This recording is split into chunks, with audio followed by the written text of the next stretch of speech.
Introducción. Directora ejecutiva negra. Cree que eres estúpida. Te está tomando el pelo. Siempre creen que pueden conseguir algo jugando con la carta del racismo.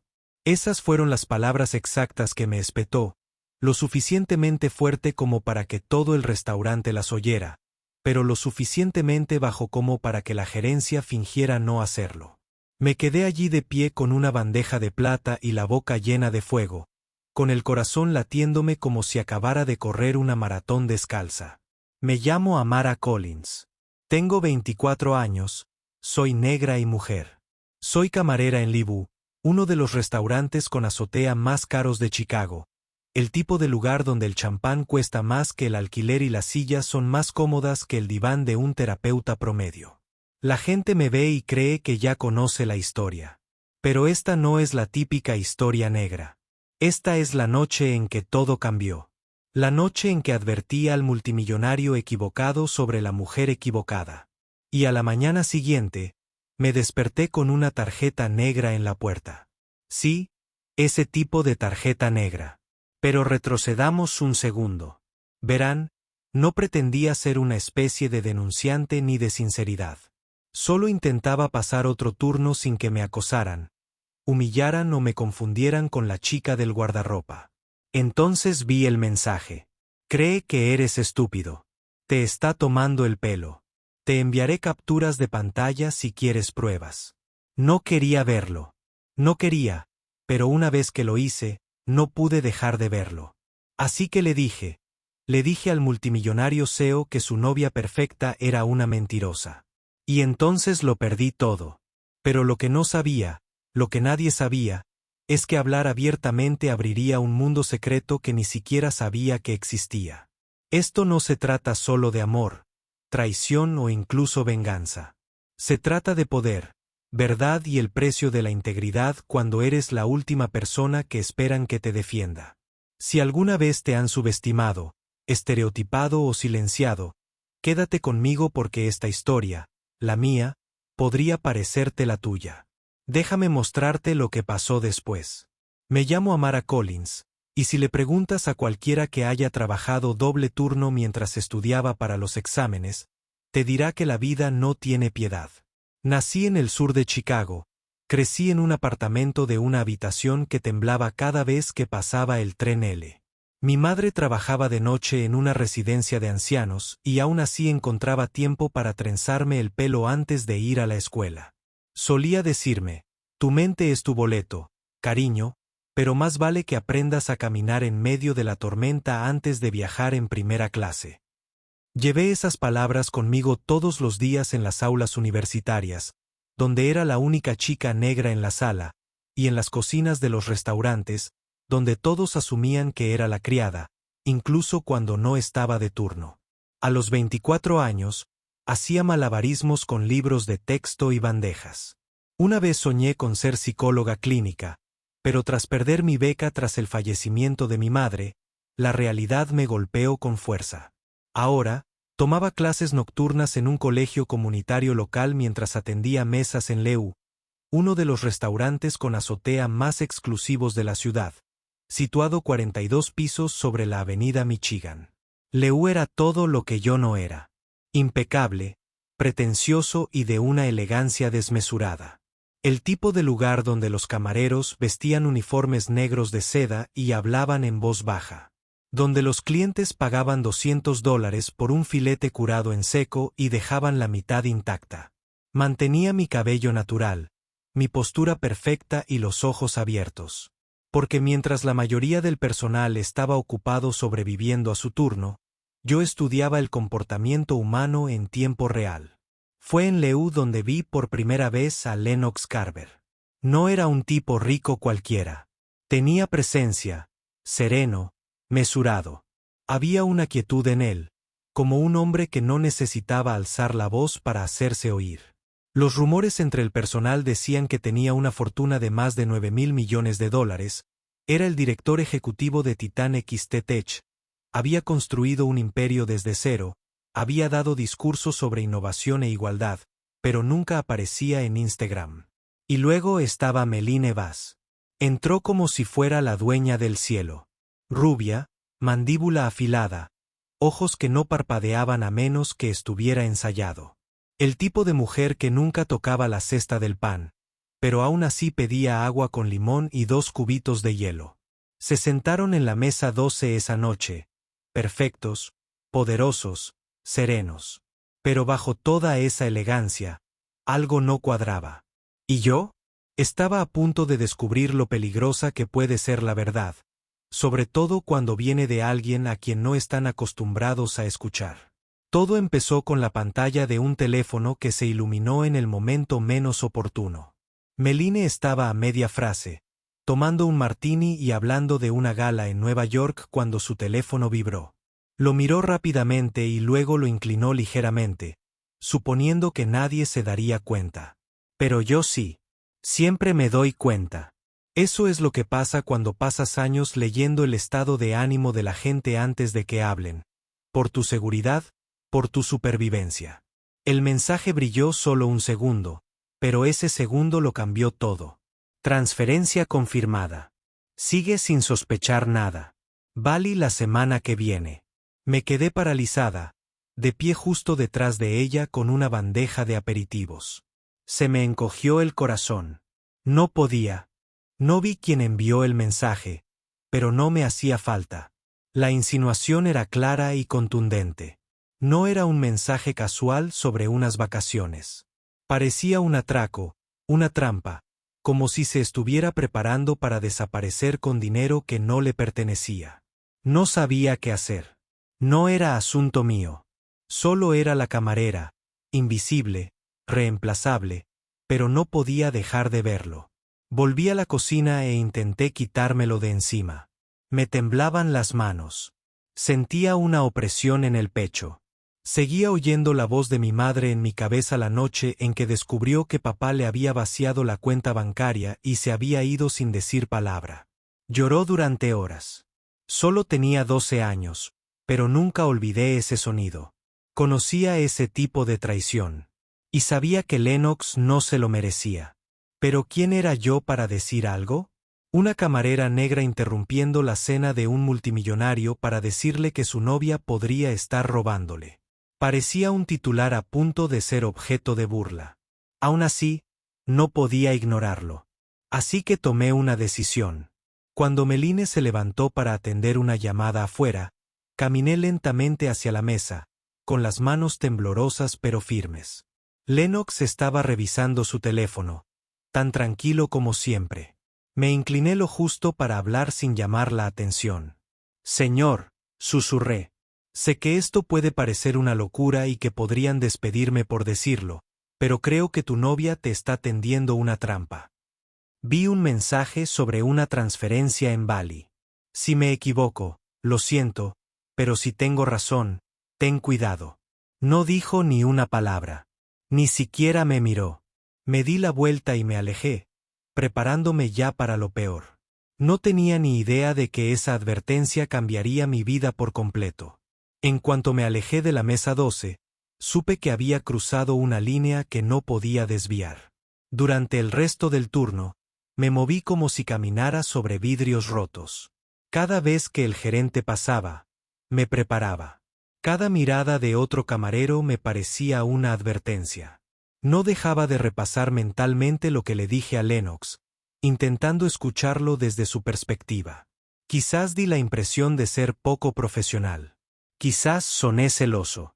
O peor aún, quizás simplemente había tirado mi futuro por la borda por una corazonada.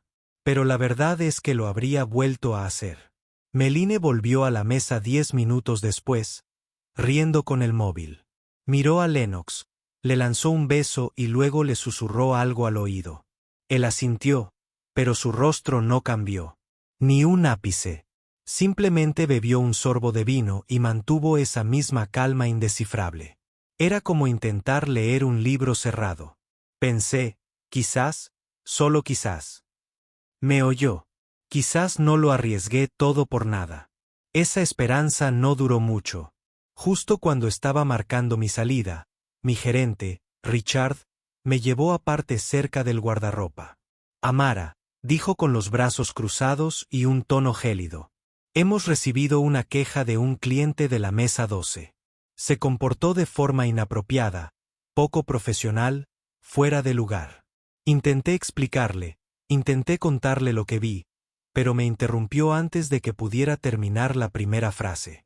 Siempre creen que pueden armar un drama y ganarse la compasión. Este no es ese tipo de lugar.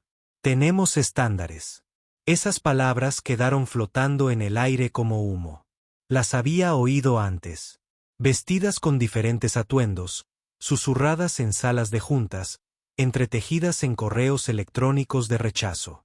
Pero esta noche, me cayeron como una bofetada. Voy a tener que despedirte, dijo rotundamente. Entrega tu delantal. Sin previo aviso, sin escrito, simplemente me fui. Salí a la noche con lágrimas en los ojos y $23 en propinas. Sin trabajo, sin plan B y sin tener ni idea de qué pasaría después. Me dolió no solo porque perdí mis ingresos. Me dolió porque hablé, hice lo correcto y no importó. Al menos eso pensé. Pero a la mañana siguiente, todo cambió. A la mañana siguiente, me desperté con el sonido de un camión de reparto alejándose de la acera. Al principio, no le di importancia. Todavía me dolía el cuerpo por la tensión de la noche anterior. Apenas había dormido, repasando cada segundo de lo sucedido. Perder el trabajo, la humillación, esa mirada que Meline me dirigió con aire de suficiencia, satisfecha, como si yo fuera exactamente lo que ella esperaba que fuera, desechable. Me puse una sudadera vieja y salí al porche de mi edificio. Era una calle tranquila en la zona oeste, donde las sirenas y las campanas de la iglesia eran la banda sonora de la vida cotidiana. Esa mañana, sin embargo, estaba en silencio. Aún así, y en el último escalón había una caja, negra mate. Sin etiqueta, sin logotipo, sin nota, simplemente allí. Miré a mi alrededor, casi esperando que alguien saliera con un equipo de cámara. Pero la calle estaba vacía. La llevé adentro con cuidado, con el corazón acelerado. No estaba pesado, pero se sentía importante, como si lo que contenía pesara más que libras y onzas. Me senté a la pequeña mesa de la cocina y abrí la tapa. Dentro había un elegante sobrenegro, forrado con terciopelo, y debajo, una tarjeta, pesada, fría al tacto, de titanio, negra azabache. Mi nombre estaba grabado en el anverso, Amara Collins. No era una tarjeta de regalo. No era una broma. Era una tarjeta negra. Una tarjeta real, emitida por un banco del que solo había oído hablar en los titulares. El tipo de tarjeta sin límite, sin comisiones, sin rechazos. Dentro del sobre había una nota escrita a mano en papel grueso color crema. Tenías razón. Fuiste valiente. Veamos qué más puedes hacer. Úsala con sabiduría. Sin firma. Sin instrucciones. Solo eso. Miré la tarjeta, luego la nota, y luego de nuevo la tarjeta. No sabía qué significaba. No sabía si era una prueba, un regalo o una trampa. Pero de una cosa estaba seguro. Alguien me había oído. Alguien poderoso. Alguien que no solo creía lo que decía, sino que me observaba. Y por primera vez en mucho tiempo, sentí algo que no había sentido en años. Una escena. El tipo de escena que no podía ignorarse. Y esta tarjeta no era solo un símbolo. Era una puerta. Y acababa de abrirse. No toqué la tarjeta durante el resto del día. Estaba allí, en el mostrador, pesada como si tuviera latido propio. Lo miré entre bocados de tostada y sorbos de café tibio, esperando que llamaran a la puerta, una llamada, un mensaje, algo que me indicara que venía después. No hubo respuesta hasta que cayó la noche. Exactamente a las 8 de la noche, mi teléfono vibró. Era un número que no reconocí. Sin identificador de llamadas, solo un mensaje. Revisa tu buzón. Apartado 412. Código 6149. Eso era todo. Me puse un abrigo y caminé 2 cuadras hasta la tienda UPS que tenía taquillas fuera de horario. Efectivamente, El apartado 412 parpadeaba. Introduje el código y la puerta se abrió de golpe. Dentro había una pequeña cartera negra. Limpia, organizada, y dentro un teléfono desechable, una memoria USB y una nota doblada. Mira. Aprende. No te metas todavía. El disco duro contenía horas de grabaciones de vigilancia, cámaras de restaurantes, cámaras de tráfico, incluso videos temblorosos de celulares. Cada video se centraba en Meline Vaz, sus eventos benéficos, sus reuniones nocturnas, sus socios comerciales, la mayoría de los cuales parecían más jugadores profesionales que filántropos. Luego estaban los extractos bancarios. Decenas de miles de dólares donados a su organización sin fines de lucro, luego canalizados a cuentas de lujo en las Islas Caimán, un rastro financiero fantasma que olía a fraude a kilómetros de distancia. No solo estaba viendo a una cazafortunas. Estaba blanqueando dinero, llevando a cabo una estafa internacional en toda regla. Y, de alguna manera, yo era quien tenía los recibos. Durante los siguientes días, recibí mensajes diarios en el teléfono desechable. Instrucciones discretas, lugares que observar, nombres que recordar. Nadie me dijo de qué formaba parte. Pero empecé a comprender que no se trataba de venganza. Ni siquiera se trataba de Lennox. Se trataba de integridad. Alguien me había involucrado en algo más grande. Una red, una misión, tal vez incluso una guerra. Y confiaron en mí para que cumpliera mi parte. Empecé a tomar notas, a crear cronogramas, a observar cómo se movía Meline, a quien conocía, que vestía cuando quería algo, las mentiras que decía con solo una sonrisa. Era la primera vez en años que sentía que mi título en psicología realmente significaba algo. Y lo más extraño es que no tenía miedo. Me sentía preparada. Me habían sacado de LibView. Pero ahora, estaba entrando en un mundo completamente nuevo. Y esta vez, no solo estaba sirviendo mesas. Estaba impartiendo justicia. No sucedió de golpe. El cambio nunca sucede. Empieza silencioso, como un susurro en el pecho. Y entonces, un día, te despiertas y te das cuenta de que la chica que solía estremecerse cuando alguien pronunciaba su nombre demasiado alto, se ha ido. Una semana después de recibir la tarjeta y el teléfono prepago, llegó otra entrega. Sin nombre, solo una bolsa de lona negra y una nota escrita a mano. Adaptarse al mundo antes de remodelarlo. Dentro había un armario que nunca imaginé tener. Blazers a medida, botas de cuero italiano, vestidos que parecían seda tejida por la ambición misma. Había accesorios demasiado elegantes. Gafas, joyas sutiles, incluso un reloj digital que parecía sacado de una película de espías. Todo era de mi talla, mi estilo, mi energía se elevó. Pero esto no era solo un cambio de imagen. Era una armadura. Porque el mundo en el que me adentraba no jugaba limpio. No te respetaba a menos que parecieras poderoso. Y por primera vez, lo hice. No solo me integraba. Destacaba y me mantenía firme. Me organizaron capacitaciones en línea, cursos de análisis del lenguaje corporal, tácticas de negociación y ciberseguridad. Estudié mientras comía comida para llevar. Practiqué mi postura mientras me cepillaba los dientes. Reescribí todo lo que creía saber sobre presencia, confianza y control. Pero ninguna lección me impactó más que asistir a mi primer evento de networking de alto nivel, Undercover. Era una recaudación de fondos benéfica para una iniciativa educativa organizada por una de las organizaciones fantasma de Meline. El salón de baile brillaba con candelabros y sonrisas artificiales. Camareros con mi misma apariencia, rozando a la gente que los miraba. Esta vez, sin embargo, yo no era una de ellos. Era una invitada, donante y consultora de Mara Collins. Mi nombre estaba en la lista. Mis tacones sonaban más fuerte que los de cualquier otra persona en esa sala, pero aún así lo sentía.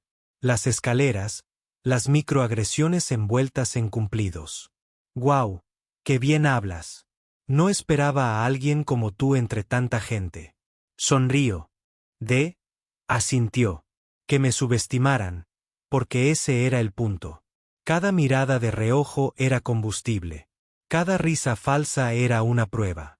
No me vieron venir. Y eso me hacía peligrosa.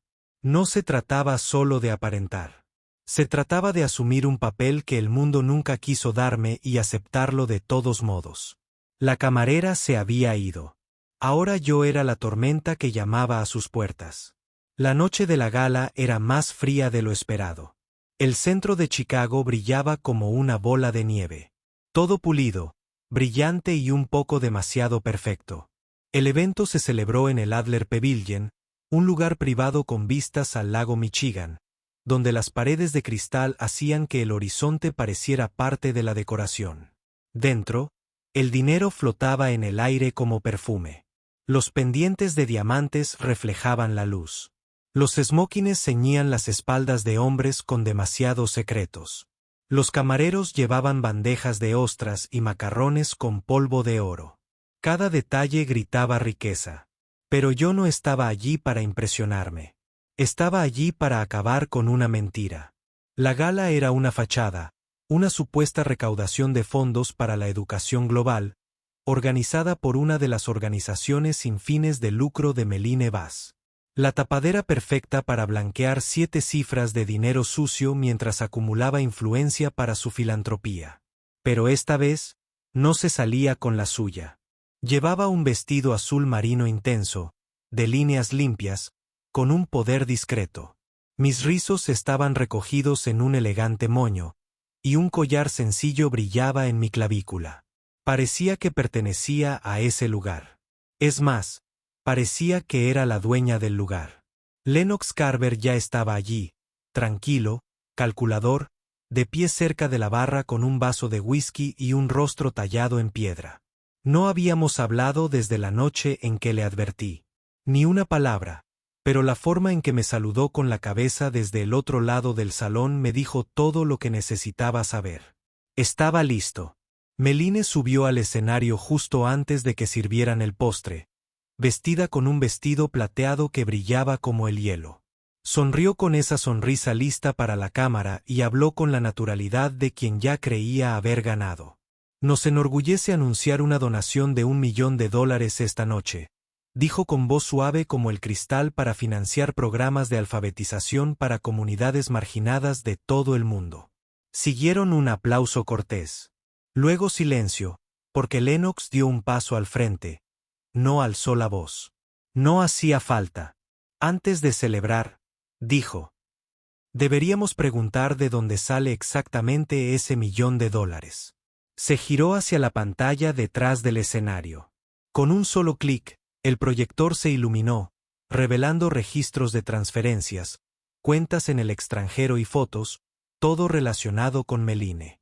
Mi corazón latía con fuerza. Los flashes de las cámaras. Los invitados se quedaron sin aliento. La sonrisa de Meline se quebró. El personal de seguridad se acercó. Ni siquiera corrió. Simplemente se quedó allí, paralizada, mientras su imperio se desmoronaba. Y yo, de pie entre la multitud, tan tranquilo como siempre, porque la chica que subestimaron acababa de ayudar a derrocar a la reina. Y toda la sala lo sabía. Las consecuencias fueron inmediatas. A la mañana siguiente, mi cara estaba en todas partes. No la de Meline, ni la de Lennox, sino la mía. Fotos mías entre la multitud en la gala, paralizada en medio de una sonrisa. Redención y reforma, camarera negra. Miradas fijas se extendieron por blogs de chismes, medios de comunicación y redes sociales como un incendio forestal. Al principio, fue sutil. La misteriosa mujer detrás del escándalo del SEO. ¿Quién es la mujer negra vista con Lennox Carver? Pero en cuestión de horas, la situación se volvió desagradable. Las secciones de comentarios explotaron con todo tipo de comentarios, desde la curiosidad hasta la crueldad. Desconocidos analizaron mi cabello, mi piel, mi ropa, incluso mi expresión. No parece alguien que deba estar allí. La discriminación positiva ataca de nuevo. Probablemente se acostó con ella. Así es como lo hacen. No me conocían, No sabían mi nombre, pero vieron mi color y llenaron los espacios en blanco. Como siempre lo hacía la gente. Esa noche, apagué mi teléfono y me senté en la oscuridad durante 2 horas, sin llorar, solo vacía. Había hecho lo correcto, había expuesto a un criminal, había protegido a alguien de ser utilizado, y sin embargo, de alguna manera, yo era la que estaba siendo castigada. Hasta que Lennox habló. Publicó un video al día siguiente. Sin iluminación de estudio, sin un fondo elegante, solo él sentado en su oficina con una camisa blanca sencilla mirando directamente al cámara. Quiero ser claro, dijo. La persona que sacó a la luz este engaño no solo fue valiente. Fue estratégica, observadora y ética. Todo lo que este mundo necesita. Se llama Amara Collins y merece más que aplausos. Merece protección. Ese clip se volvió viral. De repente, la conversación cambió. Las celebridades lo republicaron. Las influencers alzaron la voz. Las mujeres negras inundaron los comentarios con mensajes de solidaridad. Los hashtags se volvieron tendencia. Número justicia para Amara. Número mujeres negras. Número salvó 1.000 millones. Incluso quienes no conocían la historia completa sabían una cosa. Yo había alzado la voz cuando nadie más lo hizo. Unos días después, me invitaron a un programa de entrevistas. Televisión Nacional, equipo de maquillaje, luces, nervios en la garganta. El presentador sonrió y preguntó, ¿qué te hizo hablar? No tuve que pensarlo mucho porque el silencio me habría hecho cómplice y ya me han ignorado bastante en mi vida. Me negué a ignorar la verdad. A cambio, el público aplaudió, no solo con cortesía, sino con pasión, con respeto. En ese momento, no era solo una camarera. Era una voz. Y el mundo finalmente decidió escuchar. 2 semanas después de la gala, mi vida había cambiado tan rápido que apenas parecía real. Un día, estaba sirviendo agua en la mesa 12. Al siguiente, estaba sentada en las salas verdes estrechando la mano de famosos y respondiendo correos electrónicos de desconocidos que me agradecían mi valentía. Pero a pesar de todo el ruido, una parte de mí todavía se sentía como una invitada en la historia de otra persona. Eso cambió en el momento en que recibí la llamada. No era de un asistente. No estaba programada a través de una agencia de relaciones públicas. Era Lennox Direct. ¿Puedes venir a la oficina?, preguntó. Sin cámaras, solo nosotras. Dudé un segundo. No por miedo, sino por curiosidad. ¿Qué más podría necesitar de mí? La sede de Titán X parecía sacada de una película futurista. Paredes de cristal, escaleras flotantes, un campus tecnológico diseñado para quienes no creían en los techos, solo en el cielo. Su oficina era minimalista. Un escritorio grande, sin trofeos, solo una pared de libros y una sola foto de su difunta madre. Se puso de pie cuando entré. Eres muy ordenado, dijo con una sonrisa. Pero claro, siempre lo eras. Le devolví la sonrisa. Todavía no me había acostumbrado a que me miraran a los ojos. Asintió lentamente. No te traje aquí para hablar del pasado. Deslizó una carpeta sobre la mesa. Dentro, una carta de oferta. Director de Integridad y Visión Estratégica. Salario de 6 cifras. Prestaciones completas. Un equipo. Parpadeé 2 veces. ¿Quieres que trabaje para ti? No, dijo, inclinándose hacia adelante. Quiero que trabajes conmigo. Me explicó que Titán X había lanzado discretamente una división centrada en la ética interna, la protección de denunciantes y la detección del fraude. Pero le faltaba una cosa. Alguien que entendiera cómo la corrupción se esconde a simple vista. Alguien que supiera lo que se sentía ser ignorada y aún así eligiera ver la verdad. Necesito a alguien como tú, dijo. Alguien que no se asuste fácilmente. Habría sido fácil decir que sí en ese momento, pero no lo hice. Pedí tiempo. Salí de ese edificio y me senté en mi auto durante 1 hora, mirando el horizonte de la ciudad, pensando en mi madre, en la versión de mí que una vez atendió mesas en silencio. ¿Estaba lista para este tipo de responsabilidad? La respuesta llegó lenta pero clara. No sobreviví a todo esto para jugar a lo pequeño ahora. Así que lo llamé. Me apunto, dije. Y así, comenzó el siguiente capítulo. Lo primero que hice con mi nuevo sueldo no fue ostentoso. Nada de bolsos de diseñador, ni vacaciones de lujo, ni un desempaquetado digno de Instagram. Pagué la deuda médica de mi madre, cada factura. De esas que habían estado atormentando mi historial crediticio desde que tenía 18 años. Las que tenían sellos rojos y letras en negrita, el aviso final. Un año después, historia de un multimillonario. Cobros, vencimientos. Eran más que simples números. Eran recordatorios de cada noche que prefería la medicina a las comidas, de cada trabajo que aceptaba para mantenernos en casa. Liquidar esas deudas fue como quitarme ladrillos de encima uno a uno. Luego llamé a mi tía Cheryl, la mujer que me crió después de que mi madre falleciera, y le dije que la casa era suya. Sin alquiler, sin hipoteca, solo paz. Y después de eso, volví a la universidad. Esta vez, pagué por adelantado. Cambié de carrera. Ya no era psicología. Elegí ética y liderazgo organizacional porque ya no se trataba solo de comprender a la gente. Se trataba de cambiar los sistemas. Y quería las herramientas para hacerlo bien. Pero el cambio más grande no fue financiero ni académico. Fue como me veía a mí misma.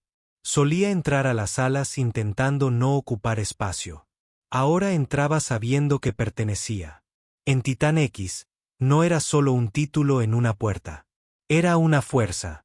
Lideré investigaciones, construí protocolos, creé caminos para personas que pensaban que nadie les creería. Y me aseguré de que nuestro equipo pareciera el mundo, no solo una versión del mismo. Aún así, sabía que esto no podía ser solo una cuestión de poder corporativo. Así que fundé algo paralelo, una organización sin fines de lucro llamada Sinand Heard.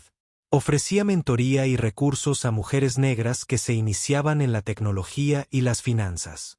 Les ayudábamos con currículums, simulacros de entrevistas, apoyo con el vestuario, pero también con la confianza. Porque lo más difícil no es entrar, sino permanecer en la sala. Y cada vez que me paraba frente a esas jóvenes, veía partes de mí nerviosas, ignoradas, pero llenas de potencial. Les dije lo que nadie me había dicho con suficiente antelación. No eres el fondo de la historia de otra persona. Eres el titular. Reconstruirme no significaba borrar quién era. Significaba honrarla. La chica con callos en los pies y fuego en la voz. La que lo perdió todo y usó esa pérdida para ascender. No intentaba ser alguien nuevo. Finalmente me estaba convirtiendo en quien siempre debí ser. Justo cuando pensaba que la historia se había asentado, la vida me recordó que la paz no siempre es permanente.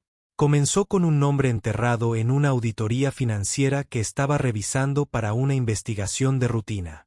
Un simple descuido, o eso parecía. Pero algo no me cuadraba.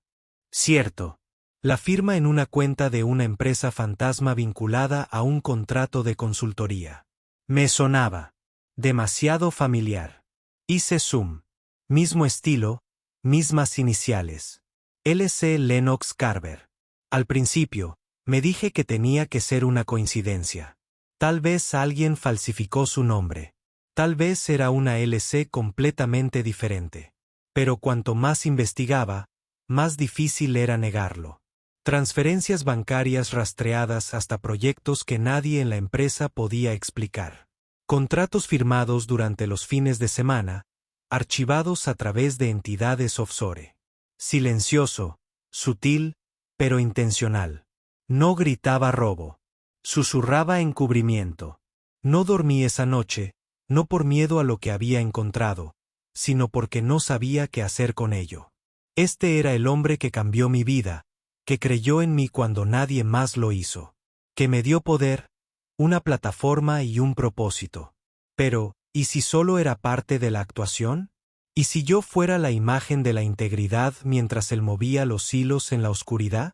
A la mañana siguiente, estuve fuera de su oficina durante 10 minutos antes de llamar.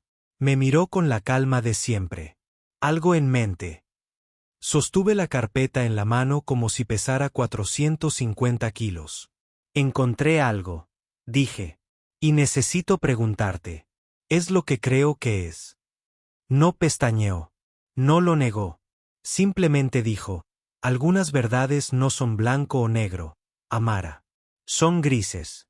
Y a veces, para arreglar un sistema roto, hay que aprender a manipularlo. Fue entonces cuando me di cuenta de que este no era el final de mi historia. Era el comienzo de otra decisión. Estaba allí para seguirle el juego o para cambiarlo. Salí de su oficina sin decir palabra, con el corazón apesadumbrado, la mente acelerada. Tal vez seguía siendo el hombre que creía. O tal vez nunca lo fue. Lo único que sabía con certeza era esto. La verdad no siempre es limpia. Y el poder, el verdadero poder, tiene un precio. Tenía que tomar una decisión. Y la próxima vez, no solo le pediría cuentas a nadie más. Estaría observando a todos, incluyendo a quienes me dieron un lugar en la mesa, porque incluso los salvadores necesitan ser revisados, especialmente los que parecen héroes. Mirando hacia atrás, solía pensar que la vida era una escalera, una que subes si te esfuerzas lo suficiente, te portas bien y te quedas callado el tiempo suficiente. Pero no es así. La vida es más como una tormenta. Y no siempre estás destinado a superarla. A veces te conviertes en ella. Comencé este viaje como camarera, invisible, ignorada, menospreciada, juzgada por el color de mi piel antes de siquiera abrir la boca. Pero en algún punto del camino, a través de la traición, la exposición, la verdad y la transformación, encontré algo más grande que el éxito. Encontré mi voz. Y lo más importante, encontré el poder que viene con usarla. No por atención, sino por impacto, no por aplausos, sino por integridad. Aprendí que hacer lo correcto no siempre trae recompensas. A veces te costará amigos, comodidad, incluso tu carrera. Pero si te cuesta tu silencio, siempre vale la pena. El mundo no cambia porque aparezcan personas perfectas. Cambia cuando las personas reales deciden dejar de encogerse. Así que, si alguna vez te has sentido demasiado pequeño para importar, demasiado fuera de lugar para hablar, demasiado cansado para seguir adelante, recuerda esto. Ya eres suficiente. Tu historia importa. Tu verdad tiene peso. Y a veces lo más radical que puedes hacer es negarte a desaparecer. Así que, sigue adelante. Sigue hablando. Sigue de pie incluso cuando te tiemblen las rodillas porque alguien te está mirando. Y alguien en algún lugar necesita escuchar que está bien contraatacar incluso cuando te tiembla la voz. Y si esta historia te conmovió, te desafió o te recordó la tuya, no te quedes en silencio. Deja un comentario, comparte esto con alguien que lo necesite y suscríbete para no perderte lo que viene a continuación. Porque créeme, la próxima historia es una que no querrás perderte. Esta fue la historia de Amara, pero fácilmente podría haber sido la mía o la tuya. Porque en un mundo que todavía intenta descartarnos, contar nuestras historias podría ser lo más audaz que hagamos.